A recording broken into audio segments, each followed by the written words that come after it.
Every financial advisor will give you a version of the same conversation. They will show you the numbers on inflation. They will pull up a chart of historical market returns. They will explain what your money could have been doing instead of sitting in an account. And then they will ask in the gentlest possible way why you are keeping so much in cash. What they will not tell you is that the wealthiest people they work with almost always resist this advice. Not out of ignorance, not because they missed the chart, but because they understand something about cash that the chart cannot measure. There is a set of powers that come with having cash available that nobody explains to you. Not because they are secret, but because they are invisible in the math. They do not show up in a compound interest calculator. They do not appear in a portfolio review. They live in the way you carry yourself, the decisions you make, the relationships you protect, and the risks you are able to take in every other part of your life. This is what they actually do. 10 powers. 10 things that cash produces that no other asset can replicate. The first power is confidence, and not in the abstract sense of the word. When you know that you could walk away from almost any situation and survive financially for a year or more without changing your life significantly, something changes in how you move through the world. Your posture in negotiations changes. Your voice in difficult conversations changes. The way you respond to pressure from an employer, a landlord, a client, or a partner changes.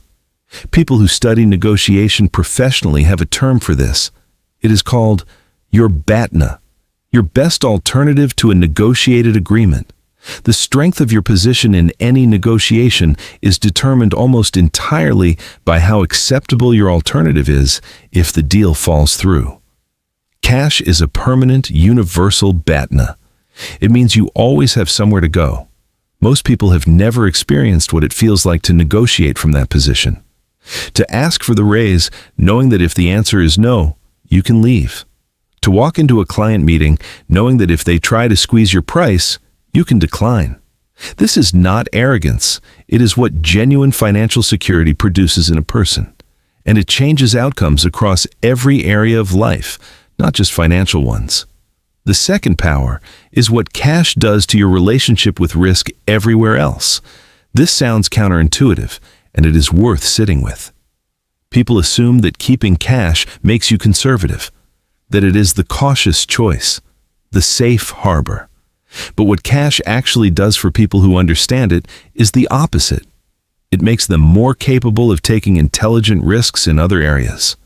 When Howard Schultz was trying to raise money to buy Starbucks from its original owners in the 1980s, he was turned down by more than 200 investors.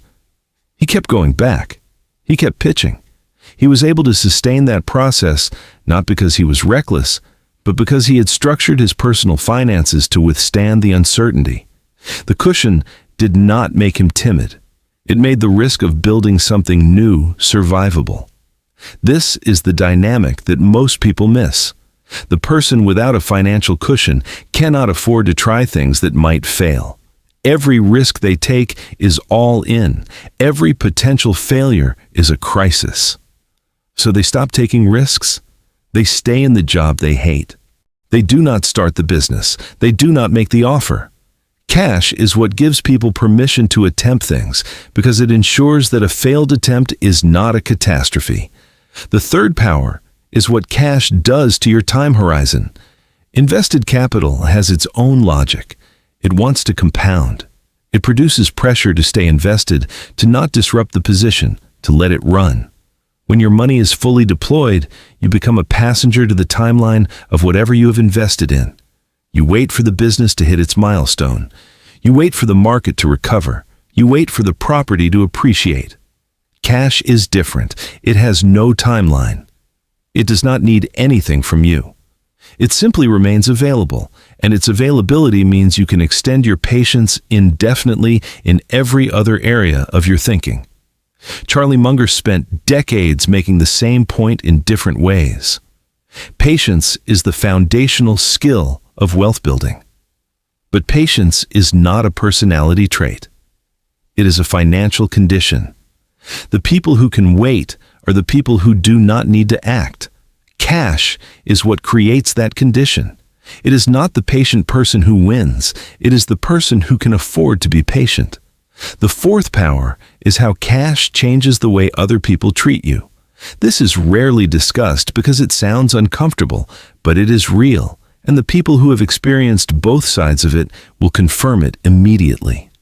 When you walk into a car dealership and ask about financing, you are in a particular position. The conversation has a certain shape. The salesperson controls significant parts of the dynamic. When you walk in and ask what the best cash price is, the conversation is structured differently. The same transaction, the same car, the same day. Different dynamic entirely. This scales. When a landlord or a seller or a business partner knows that you have the capacity to close quickly, cleanly, without conditions related to your own financial situation, they treat you differently. Not because they like you more, because your reliability has a financial foundation. Deals happen faster. Terms are more favorable. People return your calls first. Sam Walton understood this from the earliest days of building Walmart. The ability to pay suppliers quickly and completely without conditions or delays was not just a financial advantage. It was a relationship advantage. It was how he built loyalties that competitors could not replicate regardless of their size. The fifth power is what cash does to financial stress, and what financial stress actually costs you. There is a body of research in behavioral economics on what happens to cognitive function under financial pressure.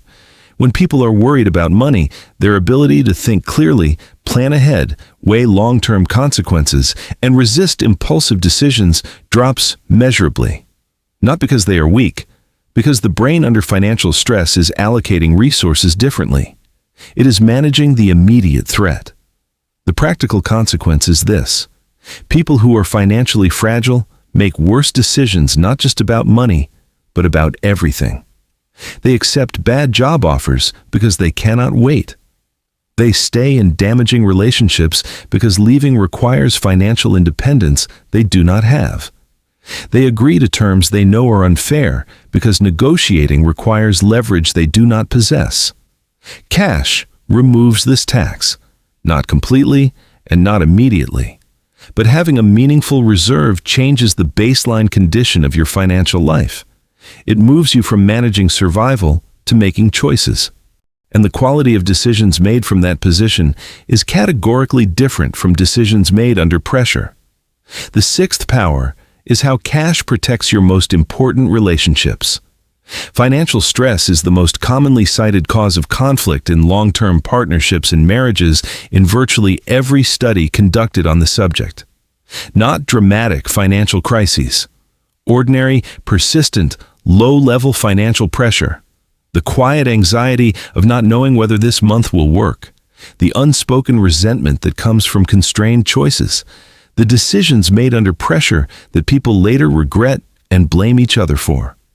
Cash does not solve relationship problems, but it removes a specific, chronic source of friction that silently erodes the foundations of partnerships over years and decades. The couples and business partners who have a cushion fight about money less make long-term decisions more clearly and are less likely to direct the frustration of financial strain at each other. Jeff Bezos has described his early years building Amazon in terms that most people focus on as a business story. But embedded in what he describes is a consistent theme of having enough reserve to absorb uncertainty without it becoming crisis. The business was able to stay the course during periods when it had no right to still be running. That reserve was not just financial, it was relational. It allowed the people building the company to make decisions without the desperation that destroys partnerships. The seventh power is the neutralization of other people's leverage over you. Most of the leverage that other people hold over you in your professional and financial life is borrowed leverage. It exists because you need something they provide. Your employer has leverage because you need the income. Your landlord has leverage because you need housing stability. Your bank has leverage because you need credit. Your biggest client has leverage because you need the revenue. None of this leverage is permanent. It exists in proportion to how much you need what they have, and cash is the most direct tool available to reduce that need. When you have a year of expenses in cash, your employer's leverage over you decreases substantially. When you have a deposit ready for multiple options, your landlord's leverage over you decreases. When your business can cover months of operations without new revenue, your largest client's leverage over you decreases. This is what financial independence actually means in practice, long before you reach any traditional definition of it. It is not a number. It is a condition.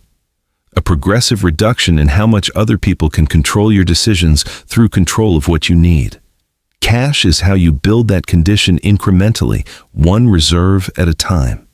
The eighth power is generosity, and it deserves more attention than it typically receives in conversations about wealth strategy. The ability to give meaningfully, to lend without expectation, to help when help is needed without it requiring sacrifice from you, is one of the most significant things that cash makes possible. And the returns on genuine generosity, in terms of the relationships it builds, the trust it creates, and the reputation it establishes over time, are real. They simply do not appear on a balance sheet. Andrew Carnegie gave away the majority of his fortune in the later decades of his life. What is less often discussed is that his capacity to be generous on that scale was built over decades of deliberate financial discipline, and that the culture of generosity he practiced long before the dramatic philanthropy was itself a tool of relationship building throughout his career. He helped people when he could, and a surprising number of them helped him back. Cash does not make you generous, but the absence of cash makes generosity structurally impossible. You cannot give what you do not have available to give. And the people who build genuine wealth over time tend to be, almost without exception, people who were able to be generous long before they were rich, because they had kept enough in reserve to make it possible. The ninth power is what cash does to the quality of the opportunities you see. This requires a slightly more subtle observation. When you have no financial cushion, your attention naturally narrows. You are optimizing for survival, for making the next payment, for managing the immediate situation. The peripheral vision that allows you to notice things that are not yet urgent, to recognize emerging patterns, to pay attention to conversations that do not have an immediate payoff. Contracts. People who carry a meaningful cash reserve report something that sounds almost mystical, but is actually quite simple. They notice more. They are present in conversations differently. They are not mentally running calculations about whether they can afford to pursue the thing being discussed. They are simply listening, thinking, available to see what is actually there. Most significant opportunities are not announced. They emerge from the texture of conversations, from being present enough to recognize something before it becomes obvious to everyone, from having the mental bandwidth to ask the next question instead of worrying about a different problem entirely. Cash creates that bandwidth. It is not that cash-rich people are smarter. It is that they are less distracted by their own financial anxiety, and less distracted people see more. The 10th power is the one that takes longest to understand, and it is perhaps the most important. Cash changes who you become over time. This is not a motivational statement. It is an observation about what happens to a person's decision-making, risk tolerance, relationships, professional reputation, and inner life when they sustain a habit of keeping a meaningful reserve across years and decades. The person who has always had a cushion develops a fundamentally different relationship with uncertainty than the person who has always been financially exposed. They are less reactive, less easily panicked, more likely to think in years rather than months, more likely to make decisions from values rather than from desperation, more likely to attract the kinds of relationships and opportunities that compound over time.